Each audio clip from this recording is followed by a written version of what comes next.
Hello and welcome to the Rippling Pages podcast, Great Writers Making Waves, with the word all in conversation with me, Liam Bishop. And today I'm very excited to be talking to Olja Knežević. Olja Knežević was born in Montenegro. Her first novel, Melina and Other Social Reforms, was written while she was studying creative writing in England, before she translated it back into Montenegrin for the only publisher independent of the Montenegrin government. Since that, she's written stories, novels, and her latest, Catherine the Great and the Small, is what we're here to discuss today. Nominated for the prestigious VBZ Prize, it's been translated by Paula Gordon and Ellen Elias-Bursać for Istros Books. She joined me from Zagreb. So, Olja, freedom is an interesting concept in your work. Milena and Other Social Reforms is set close to our present day, but it has a more obvious latent anger in response to the world in which the civil war gave way to in Yugoslavia. UN sanctions, Western plutocracy and corruption. But in Catherine the Great and the Small, you decide to go further back in time, to the end of Tito's reign in the late 70s. But this is a time in which you've spoken as a time of having relative freedom. Has going further back into the past allowed you to revisit this particular time of freedom? Or is actually writing further back into the past the writing itself that sets you free? Yes, freedom is the most important concept for me, I would say. Maybe because for me, writing has been freedom most of the time. It has been standing my ground and finding my voice.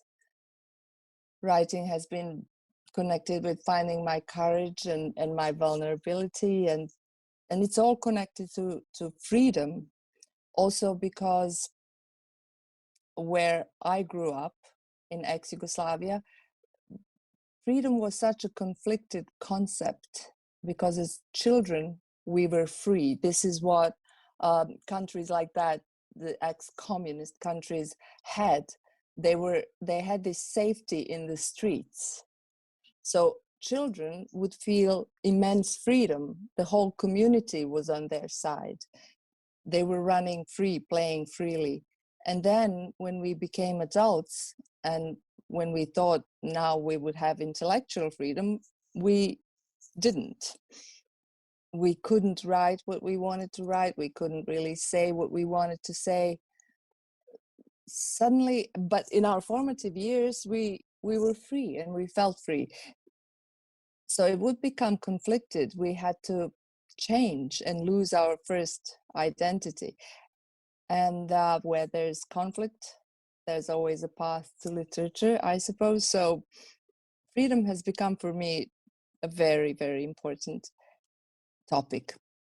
Maybe in a different way than in the English language and what you were accustomed to, for example, because you don't have also the regime and the regime writers. These are people who also maybe set out to, with their writing, search for freedom and express what to them it meant to be free, to express their personal freedoms. But when they started being paid by their governments for writing, when they started receiving salary, they just their writing turned into typing or PR, and that was the end of their freedom and writing connection. You said, so these I don't know if you have some examples, but these writers would be writing either for the government or they would get paid by the government eventually to write. Well, you had them in Soviet Union, you had them in Czechoslovakia, in Yugoslavia. They were writers because maybe they set out because they had this calling in them. And writing to them was also connected with freedom. But once they were contacted by the regime and were told to write in order to glorify the regime, the government, they kind of had to do it. And so they were over. And if they didn't write for the regime, they would be... Back in the days of the 60s, 70s, even 80s, they would even have ended up in prison. They lost themselves. They lost this. Lost themselves. They lost themselves. They lost this sparkle which pushed them on to go into writing at all. So you see why freedom for me is something.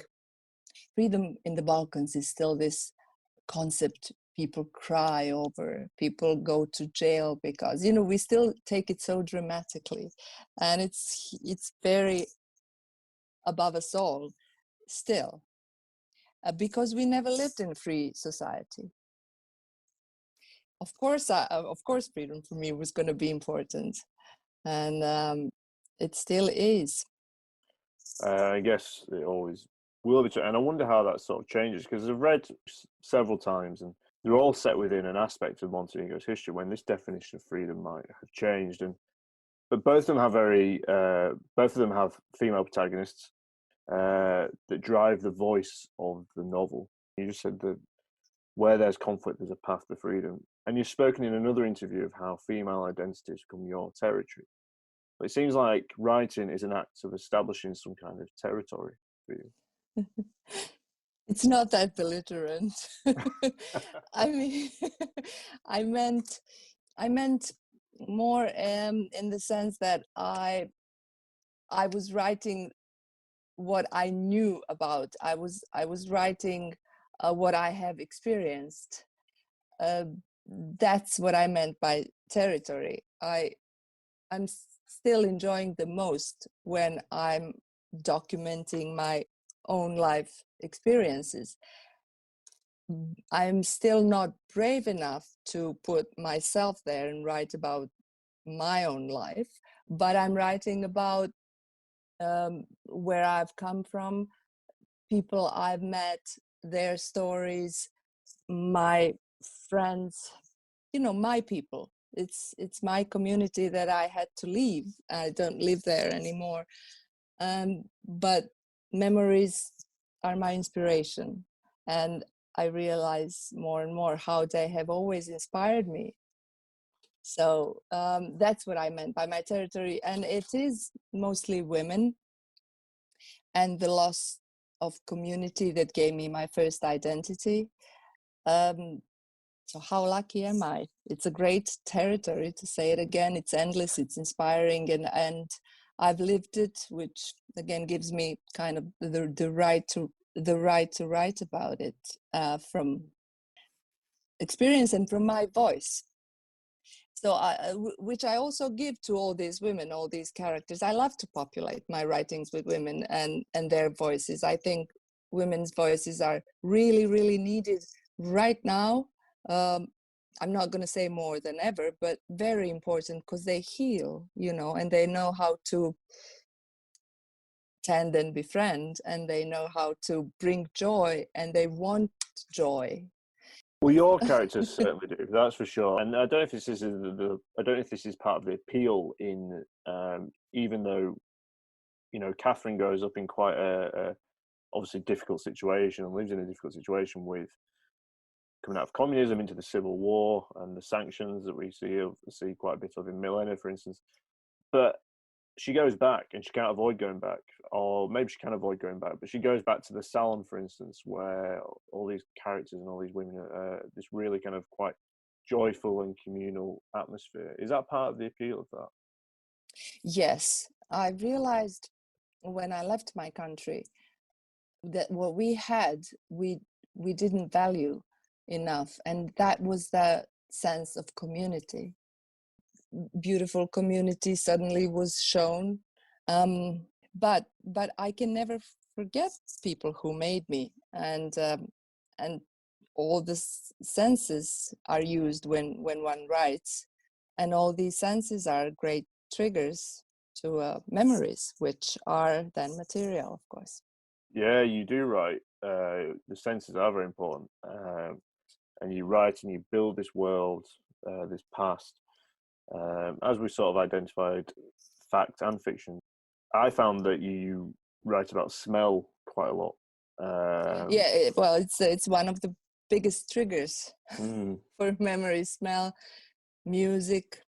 Only in the 90s, during the war, which, as I said, sets you back 50 years ago, suddenly all these turbo folk, surgically enhanced women started appearing with this stupid lyrics about abandoned women pining for their men, hating other women, which was all so different from what was happening just 5 years before that.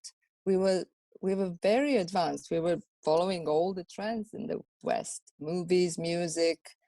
This is there's a really fascinating aspect of your work, because you talk not just about writing, but you talk about your identity as a writer. Yes, women.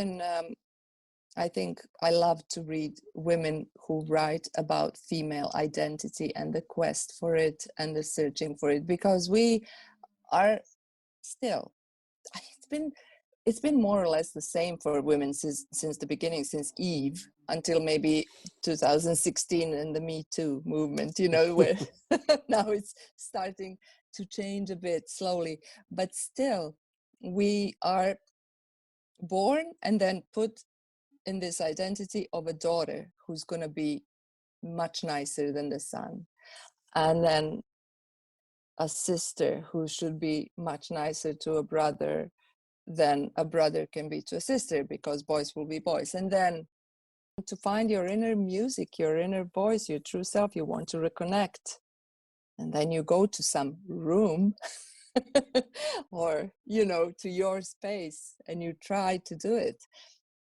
Sometimes you do it via writing in that room, sometimes via, I don't know, singing, dancing, just talking to very close friends. But there comes a point when you have to do it.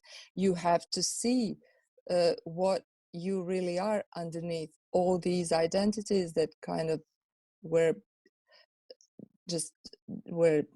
put on you. How do you say it? I forgot the better verb. Imposed, perhaps.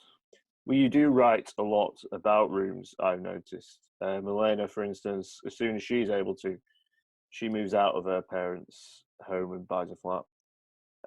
Katerina, she has a workroom that you talk about at the end of the novel, and there's a plaque there that says, "We abandon hopelessness, all of us who enter here." And, not to kind of, I know this sort of gets trolled up quite a lot in relation to Virginia Woolf and A Room of One's Own. I think you have spoken about this previously as well. Yeah, it's still very actual, isn't it? The room of one's own. Rooms are also freedom. Maybe it has something to do with my generation and where I grew up, but I feel that women, when they want to go deep inside themselves, when they need a moment with themselves, they have to go and lock themselves up in a room of their own. Otherwise, if they're available, if they're seen, if they're visible, no one's going to leave them alone. They're always needed. Women are healers. They're needed. The rest of the family always depends on them. Maybe it's changing now for your generation and where you live, and it's great. It's really great. It's one of the best news of the world now. But for me and women of my generation and from where I come, your partner is calling you, the children are hungry, pets are sick, and if you want to reconnect with yourself, not lose yourself, you have to go to a room. And Milena, who was young and didn't have children and was single, she was also looking for her space to save herself, because she had other problems. She had gotten into corruption and crime and became the part of it and wanted to fight it, but then got lost. So she had to escape and find rooms and even countries where she could hide and find herself again. But when a woman goes to a room, it's so funny. She has to look busy, right? Because a woman cannot be seen just lost in her thoughts. It's still not a very likable image, even in this century, in this day and age. A woman just lost in her thoughts, which is what writing most usually is. Yes. Less than just typing, is still not a very acceptable image. Like she's considered lazy, she's ridiculed, she's openly insulted. What is she doing? Good for nothing. But we're just human. We also need it. Important. There's something mysterious, something deep, intimate. Well, I just wonder if every story to an extent, has come from someone who's been sat in a room on their own and has had the space and the time to be in their own thoughts, be in their own mind. You know, I don't need to tell you that because obviously you are a published writer, but yeah, in my consciousness, I still find all these interesting women and their voices, and I want to write them down. And I have met them, no doubt. I have heard them.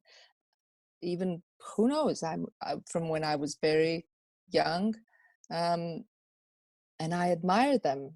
I probably wanted to be like them.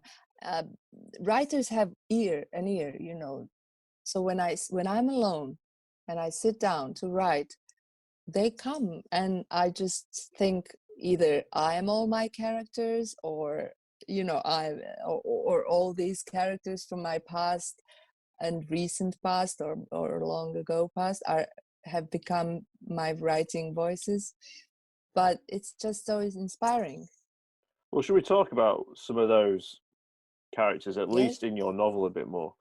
Yes. And they are incredibly compelling female characters. I'm not sure where the truth of these characters is. I'm not sure that necessarily matters for somebody. I mean, obviously, I'm interested, but well, we have Milica, troubled, talented, and she becomes very wrapped up in this underbelly and the corruptive world that you've spoken of when she moves to Belgrade, for instance. And then there's the I always like having one really traveled character. Yeah. Well, you talked about kind of that's my fear, you know. That's my fear side. I've met, yeah, these like Milena is also, she was much braver than I could ever be, and Milica is much darker, and she goes and does things that I could never do, but that's also me. That's also my really dark side and my fears.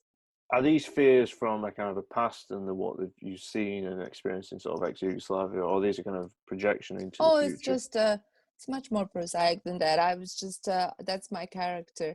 I'm very brave in my writing, but in real life, you know, I'm an introvert. I like to sit at home. I like to hear other people's stories, what they did. That was great. I mean, I started driving like 3 years ago. So that, but you know, in my writing, I was driving since I was 4. So. Well, I was a late driver actually. It took me a few years to pluck up the courage. Well, there is one female character who gets a bit less coverage, but she plays an important role, and that's Alma. And I wondered if you just wanted to speak about her, because obviously there's kind of big characters such as the grandmother who cares for Katerina, also Katerina herself. But Alma, she's situated in quite a very sort of nuanced aspect of the novel.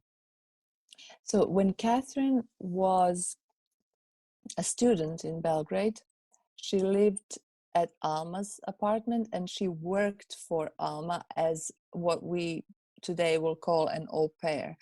She lived there and took care of both Alma's children, because Alma was a very young widow, and also a working woman and very ambitious. So Alma did not feel any shame back in still communist Yugoslavia to just leave her children with a young au pair who was going to live in one of her rooms in an apartment that she had inherited from her late husband, a government official, and that was the reason they got this really big apartment. And Alma would just go to work. Now, and she was still young, yet a widow, and kind of more free than all the women of her age. So, in other words, Alma was my fantasy. I've always admired women like that. Still young, but very ambitious, going to work, leaving their children with a sitter, an au pair, a nanny, whatever, but she's not going to stay home. And in fact, she has a line in the book where she tells Catherine, well, I'm never going to stay home. I'm never going to be one of these women who just stay at home, because you know what happens then. Everyone just rings at your doorbell postman, handyman, other neighbors leaving their children with you because they all know you're the one that stays at home. Well, I'm not that kind of woman. I'm going to go to work no matter what. And, clearly, this is what I'd love to be. I'd love to be this. But I also did meet women like this while I was very young. When I was a student in Belgrade, I did meet women like this, and I loved them. I always admired them. So Alma is one of my fantasy characters. Also, the grandmother is. The grandmother's Because, fantastic. The grandmother's absolutely fantastic. Grandmother in literature, women who are 40, 50, in their 40s and 50s, what we call middle-aged, they disappear from fiction. This is why I wanted Catherine to the second half of the book, 50, because they kind of, after they're young, when they become middle-aged, they hibernate. Female characters in literature, they're never the protagonists, or if they are, they have to become men. They have to become bad bitches who fight and shoot guns and stuff like that, because they're not interesting to anybody until they're properly old again, like the grandmother is, when they are allowed to be wise before they die, before they're dead. Catherine the Great and the Small. I will read a small part very close to the beginning of the book, when Catherine, or Katja as her friends call her, is 11 years old. I'm alone in the building entrance. All the guerrillas have been found except me. I'm tired of hiding. I move my skinny body away from the piss-stained wall. I decide to turn myself in, sad, because I think no one wants to find me, that is, capture me, the way they capture the other girls, showing they like them by grabbing their breasts or bottoms.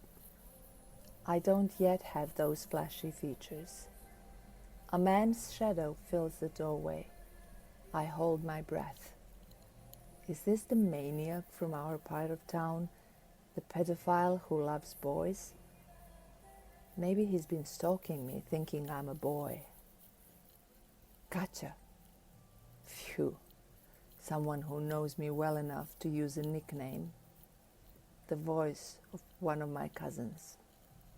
I'm hiding, leave me alone, I say. Katja, come home with me. Your dad's waiting. What's going on? Why do you always ask so many questions? Don't be a pest. He's not yelling, which is unusual considering he has the personality of a nervous teenager. His nickname is even Jumpy 2. Jumpy 1 died young. He was killed driving too fast, trying to break the neighborhood speed record of the coast to impress a girl known as Flamenca, who soon after that got married and disappeared. Hey, just come with me, says my cousin Jumpy 2. There's a very spiritual aspect to Catherine. We've not really spoke about her specifically, and obviously the novel's centered around her. And I wonder if she's kind of a conduit in a sense for all these voices, all these female voices. There's a real spiritual aspect to Catherine. And when I got to the end of the novel, I kind of felt like she could be. I felt like she was sort of living on beyond everybody else. And a kind of endurability. And I wonder if the grandmother and Catherine might in some way be twinned in that respect, if she's sort of named after her, and you leave that detail right to the very end. Yeah, she was probably going to go and inherit the spirit of the grandmother. She's probably, I mean, I ended the book with an openness to what's going to happen to Catherine in her mature age, but she was going towards freeing herself and becoming the woman she was going to become, which is really her grandmother, because that's who raised her, because her mother died when she was young. But then she just immediately, without much mourning, turns to form her new family of her choosing, which was going to consist of primarily her grandmother, because she could sense that wisdom, that strength, yet no judgment, just directions. and boundaries, but without a judgment, as grandmothers can do, unless they're really mean grandmothers, of which there are really many in literature. And I didn't want this. I didn't want a mean grandmother. I didn't want a bad bitch middle-aged woman who suddenly becomes like a man, you know. I wanted just women, female circle of healing. I think, well, there's a lot of strife in the novel. There's a lot of conflict. There's a lot of death. I'm going to pick up that shortly. But Yeah, that's true. It's not all fun and games. well, no, but there is a real. I don't know if I'm being sentimental, but there is a sense of, and I think it comes from Catherine being beyond life in a way. And there's a number of deaths to a lot of significant people in Catherine's life, and the mother dies right at the start of the novel, but you don't allow Catherine to mourn for that. I was wondering if you chose to do that, or I think when I started writing, that I decided the mother's gonna die, because the character of mother was otherwise going to imprison the novel, or it was going to imprison Catherine maybe, but also the novel, because the character of a sick, dying, yet really lovable mother was too big. It was just going to take chapters and chapters. So she dies rather early on, and Catherine, I know it's a huge thing to lose a mother while when you're 11. It's really sad. It's a tragedy. But I also didn't want then the mourning to imprison the novel. So she doesn't, because mourning has been done, depression has been done so well too, also from people's own experiences.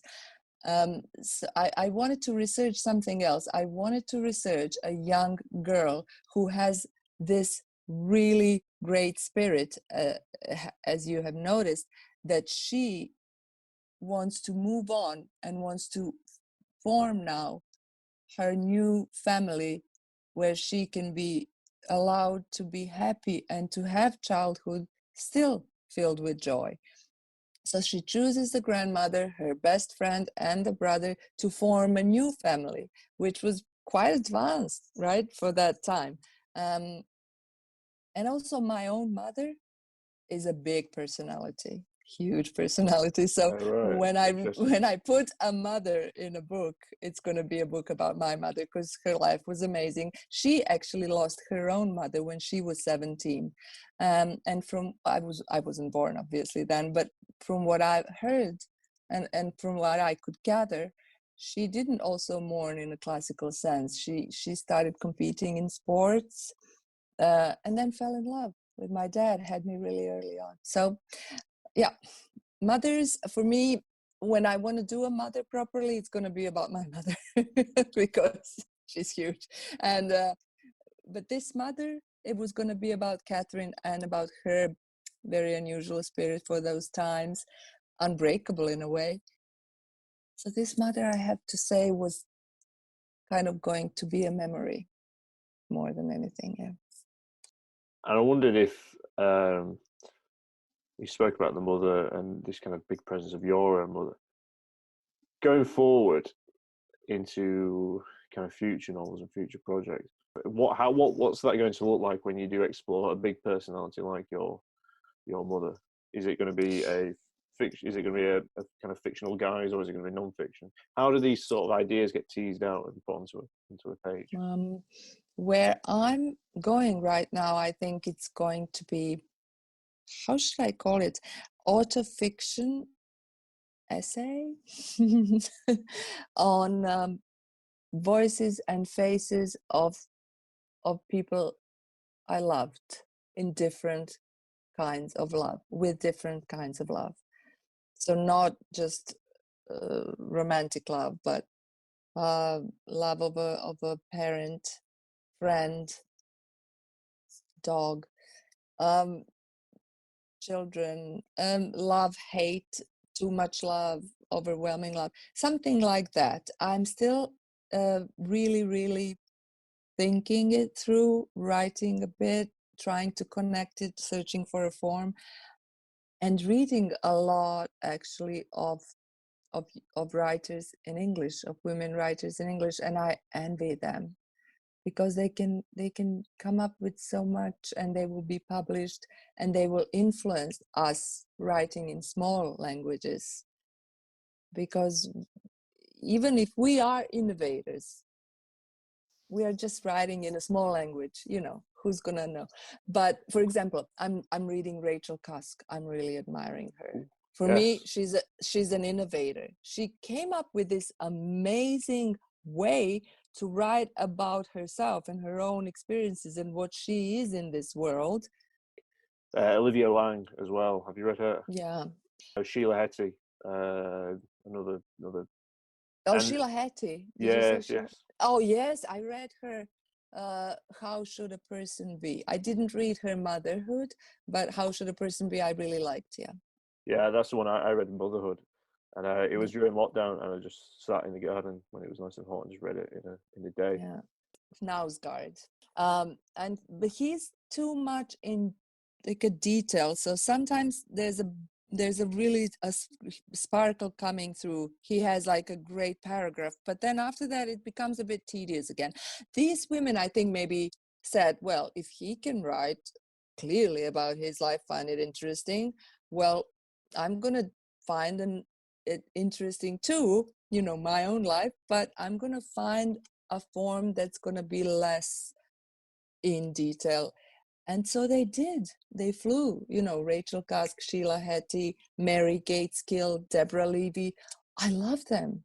I really, all are so strong, so interesting, so clear in their writing, because women used to be unclear in their writings because they were afraid. But now women are less afraid. They're really writing from their rooms. What I find interesting is that I find women can write more interestingly about corporality, about the body, about the relationship as an actual being in the world, and not just being a writer. And there's Knausgaard does quite, and I like Knausgaard quite a lot. Yeah, you're right. Yeah, you're right. They're more tactile, and I think that too. A bit of a snarky kind of attitude towards it, this kind of sort of life writing, but I think it's indicative of how the times change. And but also, listen, if I may say, I'm sorry for interrupting again, but it just occurred to me, maybe they all thought the same way I thought, but I was forced to think so because I'm writing in such a small language. I just came to this conclusion. I should just write for me, and for now, because in future, who's gonna even know about any of us? Like maybe my children or their children will kind of say, oh, look, this is, these are the books by my mother or by my grandmother. And then they will kind of go through them to find what they are looking for about themselves, of course. And I want to give it to them. No, I'm going to write for my soul, my heart. But what happens also, a lovely theory I believe in, is the deeper you go into what is you specifically, the closer you come to connect with what's considered universal. I was listening to Nicole Krauss. She's been interviewed on Bookworm. Oh, she's great too. I love her. She's a great writer, yeah. And she says writing is like, I'll see if I can get this right. Writing is like putting a bucket into the unconscious and seeing what comes up. Yeah. And I just wondered when you said, what who's going to remember us when we're not here, and you had an image of your daughter's children looking at your books and going, these are my mother's books. Is that a comforting image, or is it? Yeah, well, I mean, I'm not going to be around anyway, so, but it is comforting. And plus, there are no more really classics. Everyone writes, which is good. Why not?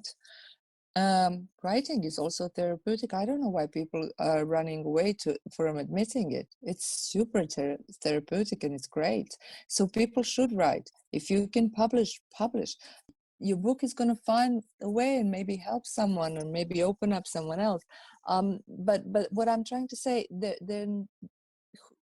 books are not long-lived anymore that much, except for maybe the innovators, like I think Rachel Cusk is, that she's really important.